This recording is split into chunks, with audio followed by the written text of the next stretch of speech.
Hello, you guys. My name is Tanya Melvin, and I am doing the Nolan Wells. I'm going to show on Nolan Wells. And Inspector Gadget, Officer of the Month. Take them. Knock 'em out. Okay, I want to get right into this. There's some discrepancies. Like the first thing is about when the boys kept saying that he stayed back with a girl.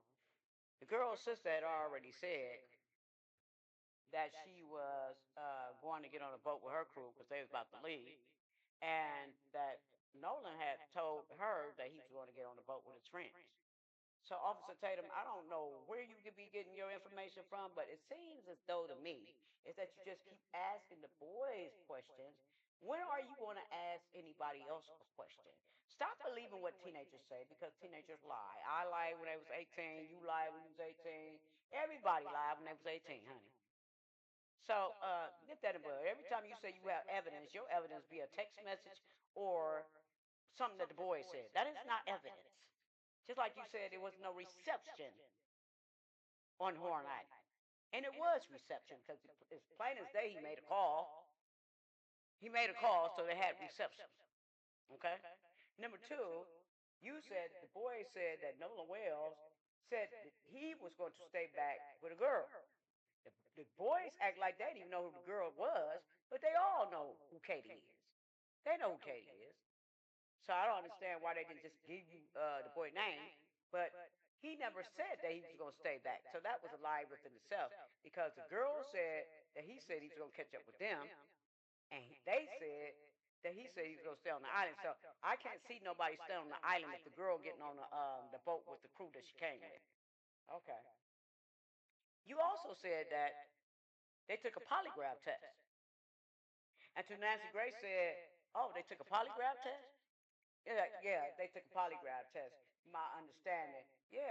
Well, you listening to everything they saying instead of being a detective like you're supposed to be, and make sure they took a polygraph test instead of coming out saying what they said. It wasn't even a polygraph test. It was a voice stress test, and it's not the same as a polygraph test. Everybody knows that. If you've done something wrong, give them niggas a polygraph test. That's what you give them. Give them a polygraph test. All of them.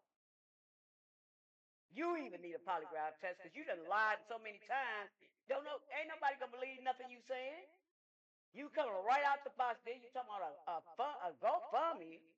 Who the hell gonna get them some damn money? And we trying to find out who the hell killed her damn son. Okay. When I say proof and real evidence, okay, we have an engineer here that have enhanced and separated the channels from each other. She separated the right channel from the left channel. Not only that, it has the transcript up there also. So if you can't really understand what they're saying, you can also see it. And this comes straight from CETO, from the National Guard. I forgot what it was called. It comes from straight from there. So it ain't about nobody enhancing nothing. It ain't about no daggone AI. I don't want to hear it. I'm kind of thinking I believe in that now. They made AI just for these reasons, you know. Oh, it's only AI and stuff is real. But anyway, if you see the timelines of everything, I believe that Nolan Wells was already dead when he was on the boat. When he got on the boat with them, and you hear the transcript. I mean, you read the transcript and you hear the audio. You can plain as day hearing them saying, "Is he dead?" And no, Officer Spectre Gadget, they didn't say, "Is it dead?" You always try to flip it around as if you a white person trying to protect the white person. Uncle Tom, Uncle Tom, you's a good boy, good boy. Ain't that what your friend told you when you said, "Oh, I don't take money from Israel"? He said, "You a good boy, good boy." That's how your white friends treat you. Okay. But anyway, Let's rock. 12 seconds into a distress call from a sinking boat, there is a voice in the background. You have already heard it, or you have heard 4 seconds of it, under a thumbnail in red capitals, from a channel that told you what it proves before it told you what it is.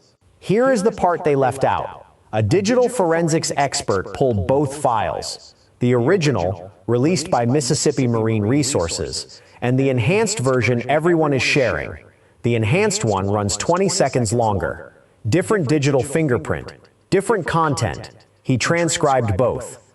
He could not corroborate a single one of the phrases people are repeating. No agency has verified that audio. No forensics authority has confirmed a word of it. That does not make it nothing. It means the people selling you certainty skipped the part that cost them the video. So we are going to play the call.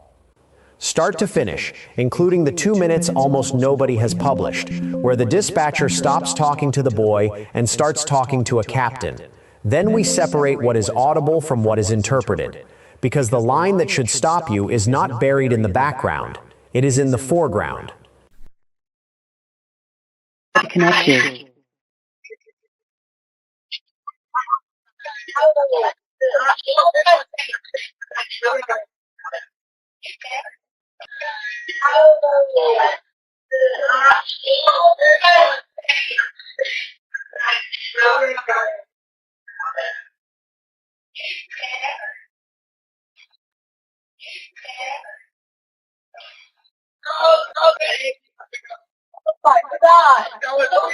CISO Assistant, Vicky speaking. How can I help you? Hey, we're at the west tip of Horn, and our bilge pump stopped working. We're sinking. Can you all please come? We have a membership. All right, of course. How far is the water coming up, sir? Can you give me a description? Ankles? Hello? What'd you say? Hey. Yes, how far is the water coming up, sir? It's coming up. We're just sinking. I don't know. Like we're going down now. All right, well, let's get you going. Membership number or phone number listed on the account, sir? I don't know the phone number. It's either Jerry Atkerson. I think it's Jerry Atkerson. Try that.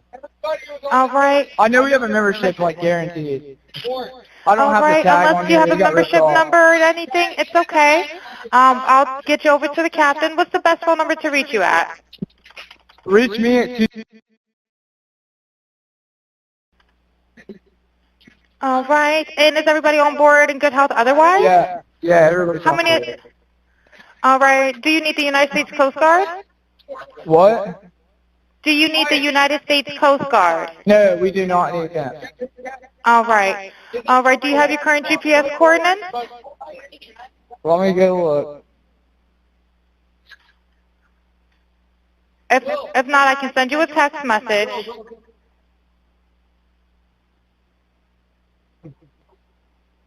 North. Are you ready? Yes, sir. I'm available. North 30 degrees. By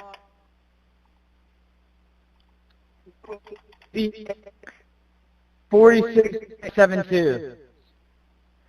All right, 4672. All right, and you were breaking up a little bit. Can you just repeat it one more time to make sure I have it correct? Sorry, look. Hello, can you hear me? Yeah, what? So you're breaking up. If you need assistance, do you have a VHF radio? No, we do not have the VHF radio. All right, well, let's try to get you going because you don't have good cell phone reception. Can you verify your coordinates one more time? Okay, my coordinates are 30 degrees by 14.684 north, and then west by 88 degrees by 46.79. Right, looks like you're on Horn Island, correct? Are you Yes, on we are Horn at Horn Island? Island. Yes. All right, is the boat sinking or you have it aground? We are sinking, yes. Is it aground is the question? No, we're not aground. We are in Okay. 17 foot of water. We're in 31 foot of water. All right, have to ask. What do you want to do? Do you want to be towed back? I want to get this boat unsank and towed back, yes. All right, where would you like it towed to, sir? You can tow it to Ocean Springs Harbor, or Fort Bayou Launch. All right, how many adults and children on board? No, there's no children. So, is there anybody on board? How many adults, sir? That was the question.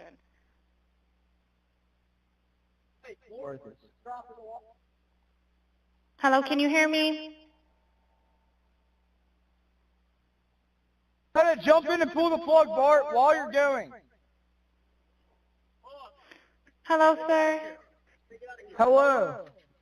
Yep, I just need you to answer these questions so I can get you over to the captain. Okay, How many what's adults going on board? There's 0 adults on board. There's nobody on board the boat? No. Nobody right. here is over the age of 21. Sir, that was not the question. Is there a person? Is there a person, a living individual on the boat?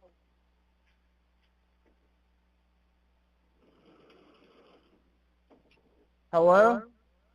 Is there a living person, someone breathing on the boat? Is there anybody on the boat? Yes, there's lots of people breathing on the boat. All right, how many people, sir? Like 7. All right, thank you. Does everyone have life jackets on or available to them? Yes, we have life jackets available. All right, verify what boat's sinking. A Triton, 22-foot offshore, 22-foot Triton offshore sea flight hull. All right. All right. Please hold. I'm transferring you to the local captain now. Okay, thank you. This is Captain Seth. Hi, Captain Seth. This is Vicky from International. How you doing today? Doing good. How are you? Good, good. I apologize ahead of time. I really do. You're going to have a fee-for-service come up under Jerry. Okay. It sounds like a bunch of kids on board on Horn Island. He's letting me know that his father's a member, but he can't give me any information. And he's saying the boat is sinking, and he's on Horn Island. It's just unfortunate. He's just a kid. There's a lot going on. So Right. he said there's about a lot of people on board. He says he thinks about 7. I'm guessing they're all under 18. Okay. And I'm not trying to be rude. He wants you guys to go out there and unpump the boat and then tow it in. Do you know what kind of boat it is? He said a Triton 24-footer, but that's all he can give me. Okay. All right. Yeah, I just actually got off the phone with his grandpa, who I'm guessing is the owner of the boat, and he said that Jerry. Yeah, he said. Okay. I just hung up with him.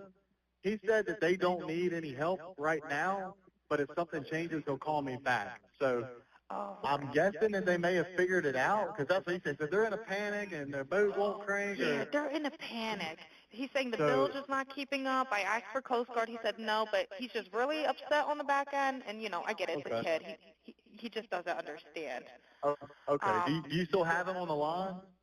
Yes, I still have him on the line. And, again, I couldn't find he couldn't give me anything regarding his grandfather's, membership, so it's just under Jerry fee-for-service. Okay. All right. Yeah, I just talked to. If you wanna, I'm not.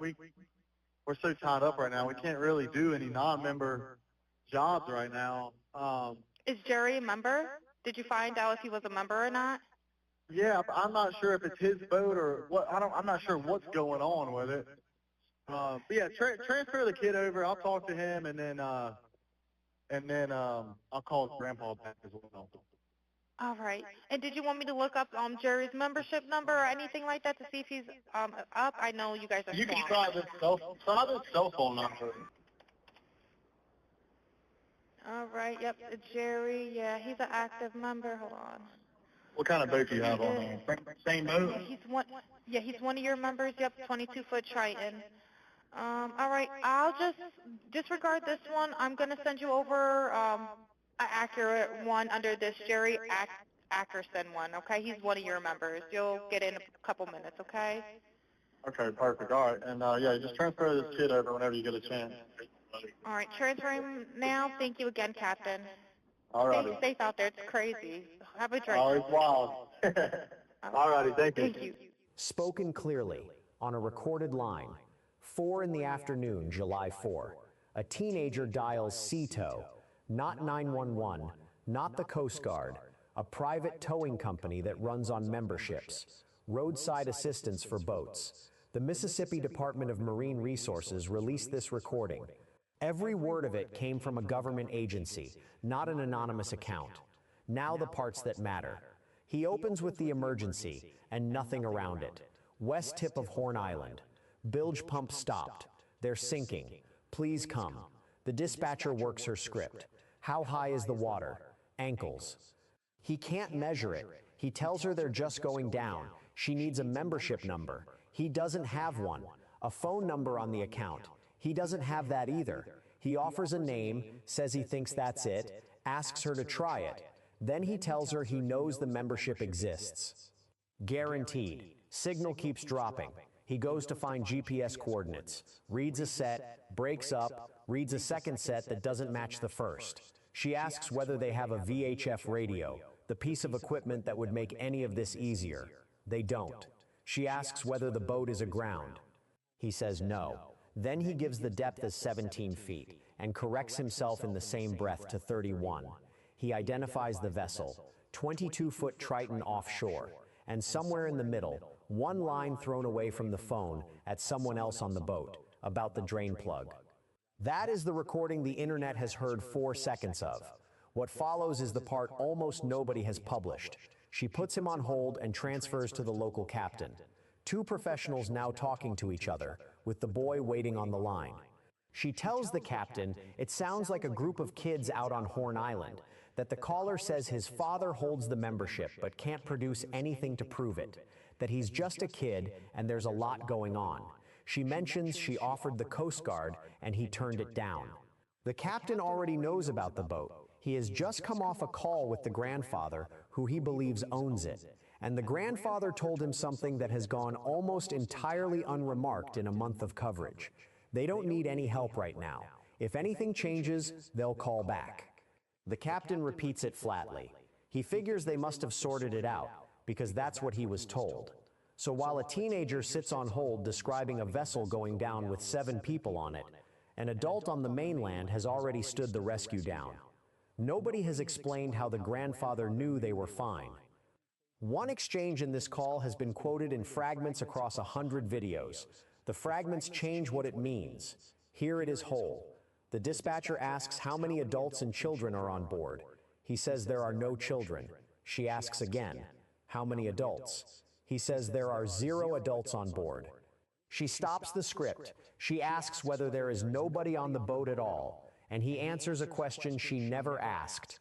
Nobody there is over the age of 21.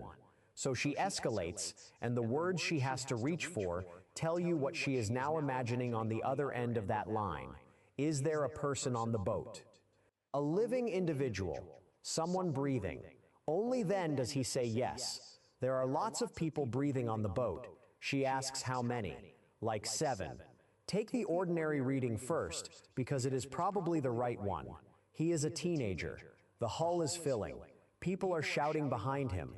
She wants a head count for a rescue, and he is working off a legal definition of adult.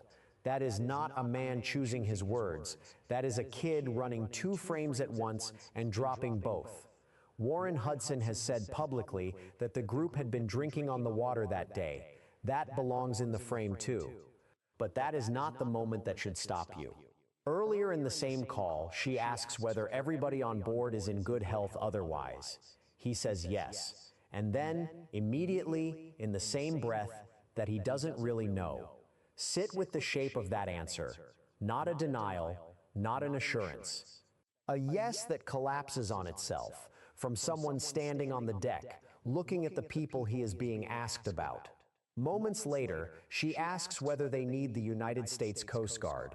He asks her to repeat it. She repeats it. He says no, they do not need that. 7 people aboard, nobody over 21. A vessel taking on water off an uninhabited barrier island, no VHF radio, cell service dropping every few seconds, and the only agency that performs open water rescue is declined by a kid who could not tell her how many people were on the boat.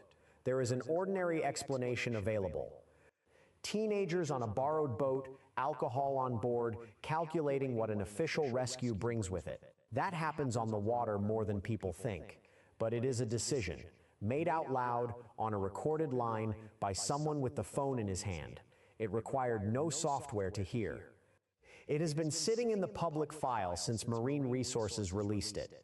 2 days later, a park ranger found Nolan wells in the water off the northwestern tip of that island. Now the part the internet actually came for. The original file carries heavy noise underneath the call. Multiple voices, shouting. At one point, the caller turns away from the phone and tells the people behind him to shut up while he is trying to talk to the dispatcher. That is what everyone has been trying to hear through. An audio engineer named Janetta Brantley cleaned it. She has said the work took hours on a section under a minute long, isolating background voices from engine noise and wind. 15 years in the field. She has stood by her version publicly under heavy pushback, and she has asked the FBI to run the same file through equipment better than hers. TMZ published its own enhancement on July 27th. The outlet reported that around 12 seconds in, the background appears to contain a question about whether someone is dead. It flagged what sounded like a name, an expression of shock, an instruction about checking a chest, and someone telling a person to wake up. TMZ did not print those as facts. It printed them as what someone seems to say. That single word has been stripped out of nearly every video made since. Then a digital forensics expert named Robert Freed pulled both files and compared them. His findings are specific, and they are not comfortable for anyone. The TMZ version runs 20 seconds longer than the original. The two files carry different digital fingerprints and different content. He preserved each from its original source, transcribed both independently, and could not corroborate the phrases TMZ reported. He was also honest about something most experts would leave out. When he first heard what people said was in that recording, his own mind went straight to those words before he analyzed anything. There is a term for it: auditory pareidolia. The brain fills expected language into noise. It is why people hear messages in reversed records and voices in static and their own name in a crowded room. It is not stupidity, it is standard perception, and it sharpens the instant someone tells you what to listen for. So hold two things at once. The words may be in there. Nobody has demonstrated that they are not. And no agency, no independent forensics authority, and no verified process has confirmed a single one of them. Anyone telling you this audio proves Nolan Wells was on that boat is stating something no examination has established. Anyone telling you it proves nothing is doing the identical thing from the other side. This is the part of the case where the honest position is that the evidence is contested, and it stays contested until someone with subpoena power and a proper laboratory publishes findings. If that is the version of this story you want, the one that separates what is established from what is only being repeated, subscribe.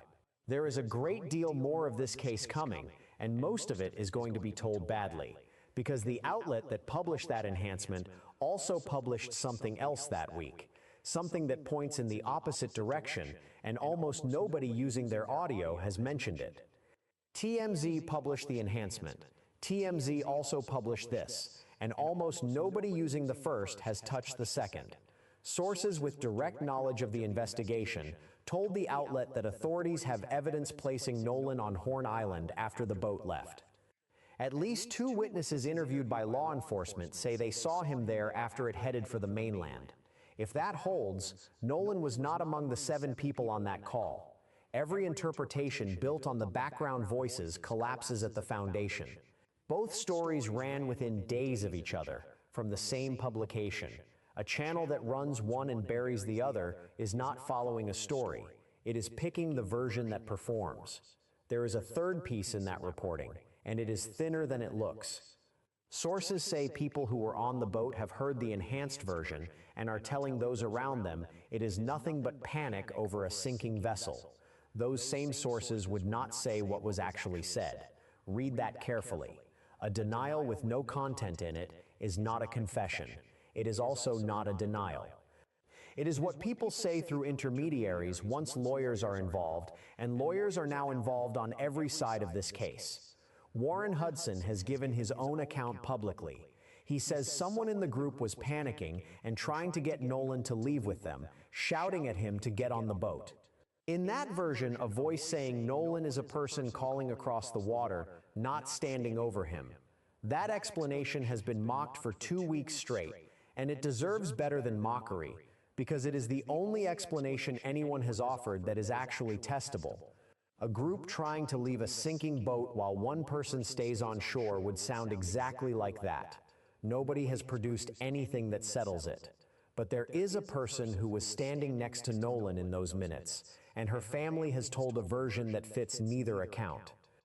The entire official explanation for why Nolan stayed rests on one person. Her family has now contradicted it.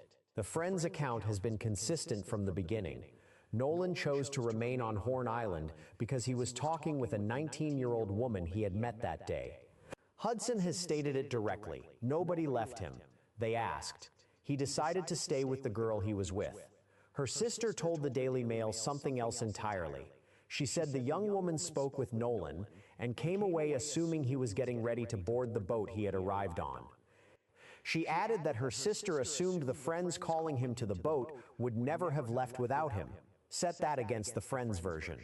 The person he supposedly stayed behind for believed he was leaving. Ben Crump put it to reporters in the plainest terms available. She says he was getting on the boat. They say he did not get on the boat. Nolan's parents have said since the July press conference that they do not believe their son separated from the group voluntarily. Now the counterweight, because this is where most channels stop the tape.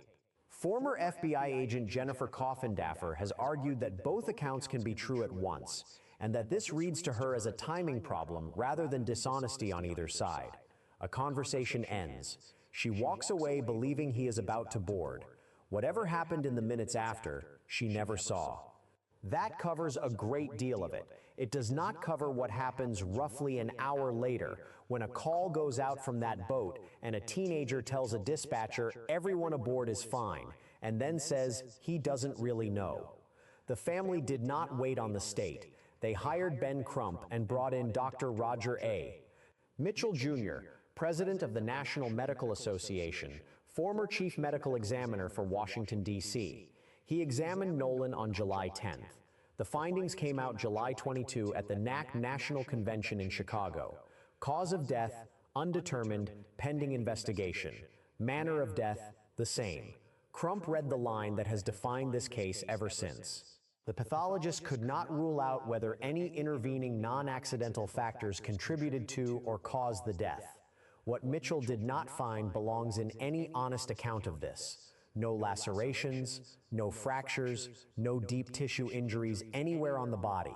The county coroner had already reported no immediate signs of physical injury. He did document red discoloration in the deep soft tissue at the back of the head. Dr. Kendall Von Crowns, chief medical examiner in Tarrant County, Texas, uninvolved in this case, has said that could represent decompositional changes in the musculature or blunt force injury to the back of the head and neck. One finding, two readings, opposite implications, then the limitation Mitchell placed above all the others. Portions of the neck had been retained during the state autopsy and never released with the body. He wrote that as a result, he could not rule out injury to the neck as a contributor or a cause of death. The one physician the family paid to look was not permitted to examine the part that answers the question, and he made one more point that has gone almost entirely unreported, though it may be the most important sentence in the document. When a body is recovered from water and drowning is suspected, it matters how that person entered the water. He noted this is especially important in the deaths of people who could swim. Nolan could swim. Multi-sport athlete at Ocean Springs High School, class of 2025, headed to play football at Southwest Mississippi Community College. That is the question no examination of the body alone will ever answer. Not what the water did to him, how he got into it. Everything in this case now turns on findings that exist and have not been released. If you want to be here when they are, subscribe now. When the state report is unsealed, This channel will go through it line by line and let you decide what it means.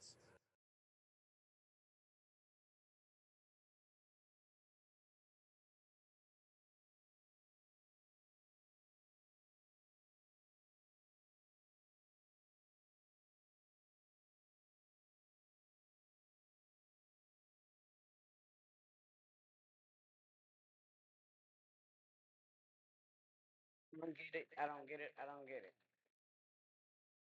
I don't get it. How can he be spotted at a pool party when you can plain as day hear them? And this, the call from the CTO, that is original. All she did was enhance it. And you can hear them saying, "Is he dead? And can we cover it up? Can we cover it up?" I thought all about that. Girl said that. And a girl said, "Oh my God." But it's impossible for him to be at the pool party and be on the boat at the same time, and them calling him Nolan and all that at 4:31 or 4:30 when they pulled off. It's impossible. I mean, and you can't say that the audio that you're hearing somebody did AI, because the lady did not do AI, and she's not no rinky dink. She's an engineer. And the FBI, if they really want to know what happened, they got better equipment than what she got, and they could do better than that. They don't want to find out who killed Nolan Wells. But we're going to find out who killed Nolan Wells. Threats, hate letters, and all. Don't nobody give a damn. But I just want to let y'all know that these stories are conflicting. And you got this old officer of the month, which I don't even know how he became an officer of nothing. I don't even know how he became an officer. Who is the officer for? Was it Turning Point or somebody like that? Some people with like Donald Trump and all them? Huh? He was working for them? A Turning Point? Oh, he was. Something like that though. Oh. Oh. Koch brothers? Oh, no. Nah. But he did do something for them over there, something. Liberal. Like he said he was tired of black people. Black people tired of you too, honey. Don't nobody care about what you tired of. You ain't nobody anyway. But anyway, uh, and then he gonna say he gonna give a fund to he gonna give some money to the damn little boys.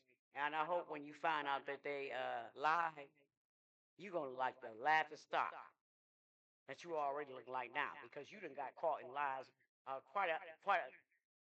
not quite a few times, more than a few times. So you need to stop while you're ahead, or either go get some real evidence. Stop talking about you got evidence and talking about what the boys said. You did. Go get some forensic. Go get some evidence. Go get the voice audio or something. Do something with yourself, boy. All right, yeah. All right, y'all. I'm out.